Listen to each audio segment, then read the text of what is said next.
ओम नमो भगवते वासुदेवाय।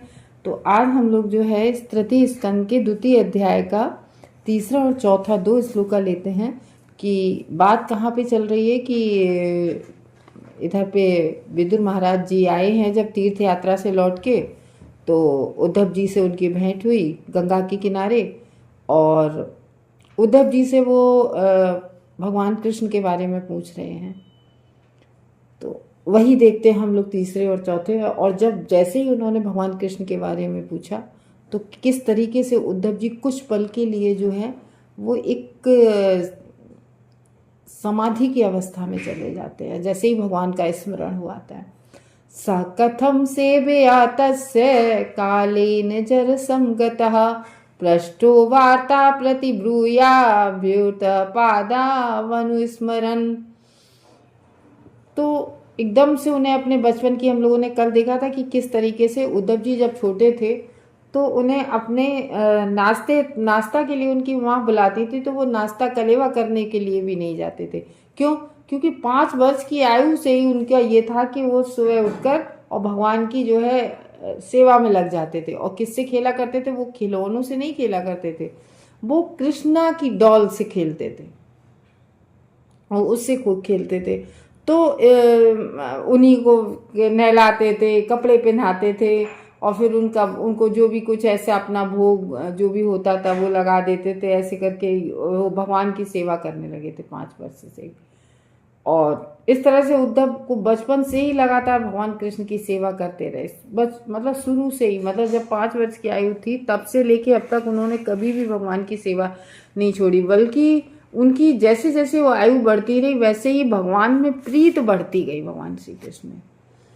तो और उनकी वृद्धावस्था में सेवा की वह प्रवृत्ति कभी भी शिथिल, ऐसा नहीं है कि वृद्धावस्था में शिथिल पड़ गई हो, वो और भी बढ़ती गई। जैसे ही उन श्री भगवान के संदेश के विषय में पूछ लिया विदुर ने, तो वैसे भी भगवान के विचारों में मग्न रहते थे, भगवान की प्रेम में सेवा करते थे। लेकिन जैसे ही विदुर जी ने और भगवान के बारे में पूछा, भगवान के, तो जैसे ही उनके संदेश के विषय में पूछा तुरंत उनके विषय में सब कुछ, तो वो भगवान की सारी बातें याद करने लगी। क्योंकि उद्धव जी फिर बड़े हो गए थे तो उन्होंने कभी भगवान का साथ नहीं छोड़ा था, वो भगवान के साथ ही रहते थे हमेशा। और हस्तिनापुर भगवान आते थे तो भी उद्धव जी जो है आ जाते थे उनके साथ में। तो श्री भगवान के प्रति दिव्य सेवा लौकिक नहीं होती है। मतलब जो भगवान की सेवा, जैसे हम लोग भौतिक जगत के लोग होते हैं तो भौतिक जगत का व्यक्ति भगवान की भक्ति करने लगता है, भगवान की दिव्य सेवा करने लगता है, तो वो लगता तो भौतिक है, उसका शरीर दिखता, लेकिन वो एक्चुअली में वो भौतिक नहीं रहता है।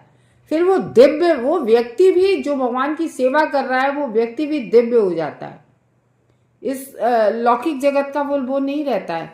भक्ति की सेवा प्रवृत्ति क्रमशः धीरे धीरे जैसे ही भक्त भगवान की सेवा करने लगता है और बढ़ने लगते हैं। हम लोग नहीं, जैसे भागवतम का श्रवण करते हैं तो फिर उससे एक आसक्ति हो जाती है कि और श्रवण करें और श्रवण करें।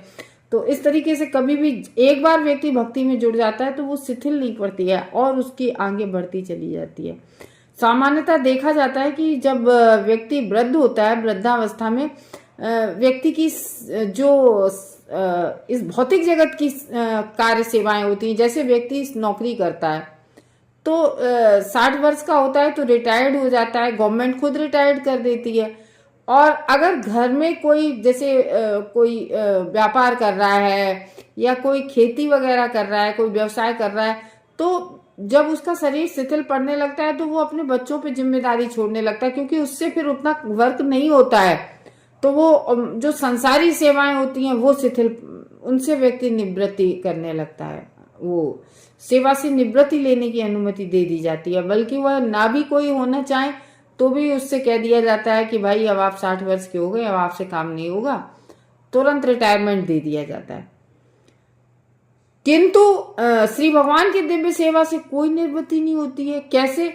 तुम कितने भी वृद्धावस्था हो जाए, तुमसे कोई भी कार्य नहीं हो रहा, बैठे बैठे अगर तुमसे जीभ भी नहीं उठ रही है तो भगवान का स्मरण तो हो रहा है, भगवान का नाम तो आप ले सकते हैं, जिभ्या भी नहीं उठ रही है, बोला भी नहीं जा रहा, तो भी मन में तो आप कह सकते हैं राम राम राम राम राम, या कृष्ण कृष्ण कृष्ण, जिस भी नाम से आपकी आसक्ति हो।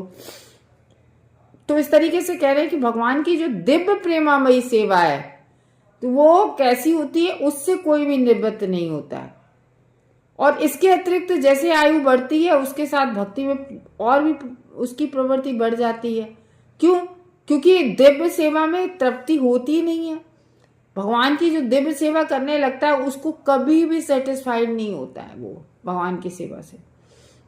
और शुद्ध भक्ति का यही लक्षण है। जब हम लोग ये कहने लगे, मन में ये आने लगे कि अरे नहीं हम इतना कर तो लेते हैं हम नाम, जब सेटिस्फेक्शन आने लगे, अरे हम नाम जब हम 16 माला कर तो लेते हैं, तो ये जब चीज आ जाती है अपने मन में अंदर स्वयं से, तो फिर वो भक्ति में एडवांसमेंट नहीं हो पाता है, तो उससे कोई निवृत्ति नहीं होती है। भौतिक दृष्टि से जब कोई भी व्यक्ति अपने भौतिक शरीर से सेवा करते करते थक जाता है तो उसे सेवा से निवृत्ति की अनुमति दे दी जाती है, किंतु दिव्य सेवा में थकान का अनुभव होते ही नहीं है। हम लोग सुनते हैं ना, भागवतम सुनते हैं, भगवत गीता सुनते हैं भगवान की, तो कितना आनंद आता है। तो ये जो आनंद का अनुभव होता है, इससे हम लोग बैठे बैठे चाहे भगवान की अर्च विग्रह की सेवा करें या भगवान के बैठे बैठे अगर मान लो सुन भी रहे हैं, भागवतम सुन रहे हैं, तो भले भी पीठ दर्द हो रही है बैठे बैठे, लेकिन एक आनंद आता है, तो उसका एक अलग ही अनुभव होता है। क्योंकि आध्यात्मिक सेवा होती है ना वो। भगवान की सेवा तो हम कई तरीके से कर सकते हैं, हम श्रवणम से भी कर सकते हैं, हम नाम जप से भी कर सकते हैं। तो अगर हम भागवतम सुन रहे हैं तो वो भी भगवान की सेवा है, दिव्य, वो भी एक दिव्य प्रेमामयी सेवा है। तो शरीर स्तर पर नहीं होती है, शारीरिक स्तर पर तो होने वाली सेवा शरीर से वृद्ध होने के साथ घट जाती है ना। देखो, भक्ति अगर केवल हाथ से हो रही हो, पैर से हो रही हो, इन इंद्रियों से हो रही हो, केवल की बस जो वो ही कर सकता है, तो वो भक्ति सूरदास ने कैसे कर ली है। तो लंगड़े लूले गूंगे ये कोई भक्ति ना होते कभी। तो इस तरीके से कह रहे हैं कि शरीर स्तर पर भक्ति नहीं होती है, शारीरिक स्तर पर होने वाली सेवा शरीर के वृद्ध होने के साथ, जैसे जैसे वृद्ध होते वैसे ही शरीर से जो सेवा होती है वो वृद्ध होने के साथ साथ घटती जाती है। किंतु ये जो आत्मा होती है वो वृद्ध नहीं होती है। आत्मा कभी भी, हम लोगों की आत्मा तो हमेशा, वो कहते नहीं है कि आत्मा तो न किसी शस्त्र से काटी जा सकती है न अग्नि द्वारा जलाई जा सकती है। जब अग्नि द्वारा नहीं जलाई जा सकती, शस्त्र से नहीं, तो उसमें तो फिर जन्म मृत्यु जरा व्याधि का आत्मा से कोई संबंध ही नहीं है ना। ये तो सब हमारे शरीर के साथ होता है कि नया शरीर होता है, आत्मा तो हमारी वही रहती है। तो ना हमारी आत्मा की मृत्यु होती है, ना जन्म होता है, ना जरा लगता है, ना व्याधि, जरा मतलब बुढ़ापा भी नहीं लगता है, तो आत्मा तो वही रहती है। तो आध्यात्मिक स्तर पर सेवा कभी उबाऊ नहीं होती है, तो उससे कभी उबाऊ नहीं होती है क्योंकि आत्मा तो हमेशा वैसी ही रहती है। तो इस तरीके से कह रहे, नो डाउट उद्धव वृद्ध हो चुके थे इस समय तक। उद्धव क्यों? उद्धव वृद्ध तो अब जब भगवान की आयु के रहे होंगे इधर उद्धव, तो भगवान तो कभी वृद्ध होते नहीं है, लेकिन उद्धव जी हो गए थे क्योंकि 100 वर्ष की आयु से ऊपर हो गए थे उद्धव जी। तो इसका अर्थ ये नहीं है कि उनकी आत्मा वृद्ध हो गई थी, दिव्य स्तर पर उनकी सेवा प्रवृत्ति बिल्कुल मैच्योर हो चुकी थी, अब तक आकर बिल्कुल दिव्य हो गई थी उनकी जो भगवत सेवा थी। तो जब विदुर ने भगवान श्री कृष्ण के विषय में जैसे ही उनसे प्रश्न पूछ लिए तो उन्होंने तुरंत अपने प्रभु के सारे संदर्भों सहित स्मरण किया। तो उन्हें सारी बातें जो भगवान के साथ, भगवान की सारी बातें उन्हें याद आ गई, और फिर इस तरीके से वो शारीरिक स्तर पर स्वयं को भी भूल गए कि मैं कहाँ हूं, मतलब बिल्कुल वो समाधि की अवस्था, वो स्वयं को भी भूल गए। भगवान की शुद्ध भक्तिमयी सेवा का यही तो एक लक्षण है कि स्वयं को भूल जाना। मतलब भगवान का जो दिव्य भक्ति सेवा करता है वो स्वयं को भगवान की भक्ति में भूल जाता है। जैसे कि बाद में भगवान श्री कपिल जी थे, वो अपनी माता देवती को ज्ञान दे रहे थे अपनी माता को, तो लक्षणम भक्ति योगस्य इत्यादि उपदेशों के प्रसंग में बतलाया जाएगा, आगे हम लोग पढ़ेंगे इसको। चौथे श्लोक में बता रहे, समुहूर्तम भूतो श्रीम कृष्णासी सुधया भृशम तीव्रेण भक्ति योगेन निमग्न साधु निवृतः। तो एक वे क्षण भर के लिए एकदम मौन हो गए और उनका शरीर हिला डुला तक नहीं, मतलब बिल्कुल बिल्कुल मौन हो गए, उनका शरीर बिल्कुल नहीं हिला डुला। वे भक्ति भाव से श्री भगवान के चरण कमलों के स्मरण रूपी अमृत के पूरी तरह से निमग्न हो गए और उसी भाव से वे गहरे उतरने दिखने लगे। तो इसमें क्या बताया जा रहा है इसके अर्थ में, कि वे, उनका शरीर बिल्कुल बिल्कुल स्तब्ध रह गए, बिल्कुल मौन, मतलब बिल्कुल जैसे ही भगवान का स्मरण हो, भगवान के बारे में पूछा, सारी बातें उनकी पिछली याद आ गई, भगवान के साथ हम कैसे रहते थे, कैसे करते थे, एकदम से वो जैसे नहीं, वेद व्यास जी को जैसे ही नारद जी ने बताया, नारद जी ने कहा कि देखो तुमने, उनने कहा हम बहुत विचलित हैं वेद व्यास ने, हमने इतने सारे वेद पुराण सब लिख डाले और तो भी हमें संतुष्टि नहीं है। तो नारद जी ने कहा था कि देखो ऐसे नहीं, तुम जानते तो सब कुछ हो, लेकिन तुमने भक्ति के बारे में नहीं कुछ लिखा है, तुमने डायरेक्ट भक्ति के बारे में नहीं लिखा, तुमने केवल सकाम कर्मों के बारे में लिखा, धर्म अर्थ काम मोक्ष के बारे में लिखा, लेकिन तुमने तो जैसे ही उन्हें, वो भाई वेद व्यास जी बहुत बड़े ज्ञानी थे, बहुत बड़े भक्त थे, तो वैसे ही वेद व्यास जी समाधि में तुरंत चले गए थोड़ी देर के लिए, और समाधि में जाते ही उन्होंने समाधि में पूरी भागवतम लिख डाली। तो इसी तरीके से यहाँ पर ये महाभागवतों के भक्त के ये लक्षण होते हैं। तो इस तरीके से बिल्कुल भी, मतलब बिल्कुल जैसे नहीं कहते कि एकदम पत्थर जैसे हो गए, एकदम वो हो गए, बिल्कुल बिल्कुल भी उनमें कोई वो नहीं हुआ। वे भक्ति भाव में भगवान के चरण कमल के स्मरण रूपी अमृत में पूरी तरह निमग्न हो गए। तो भगवान का जैसे ही स्मरण उसमें पूरी तरह से निमग्न हो गए, और फिर वहीं पे अंदर ही अंदर उतरते चले गए भगवान की भक्ति में, भगवान के स्मरण में गहरे डूबते चले गए स्मरण में।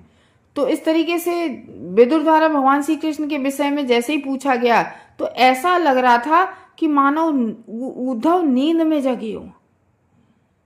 तो वे यह खेद करते हुए उन्हें उद्धव का लगा कि अरे, मतलब उन्हें यह लगा उद्धव को कि अब मैं समाधि में गया, मुझे तो कभी समाधि से निकलना ही नहीं था, भगवान के स्मरण से कभी निकलना ही नहीं था, मैं भूल कैसे गया भगवान को क्षण भर के लिए भी, ये उन्हें अंदर से लगा। फिर तो खेद करते हुए प्रतीत हो रहे हैं कि उन्होंने भगवान के चरण कमलों को भुला दिया था क्या।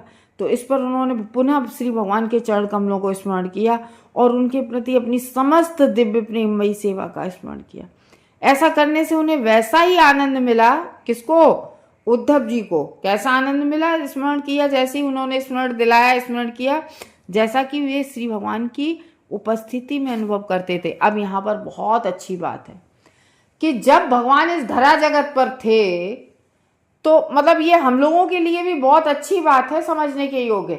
तो उद्धव को जैसी स्मरण उन्होंने भगवान किया, इतना आनंद में डूब गए, इतना उन्हें आनंद आया, जैसा कि भगवान धरा जगत पर थे तब उन्हें आनंद आता था। कि तो कहने का ये मतलब है, हम लोग कहते नहीं है भगवान का स्मरण, भगवान का नाम भगवान से अलग कतई नहीं है, हम लोगों को दिखते नहीं है। हम अगर कहते हैं ना केवल कृष्ण या राम, तो हम केवल जिह्वा से लेते नहीं है, तो उस समय हमें दिखाई नहीं पड़ते हैं, लेकिन भगवान वहां उपस्थित रहते हैं।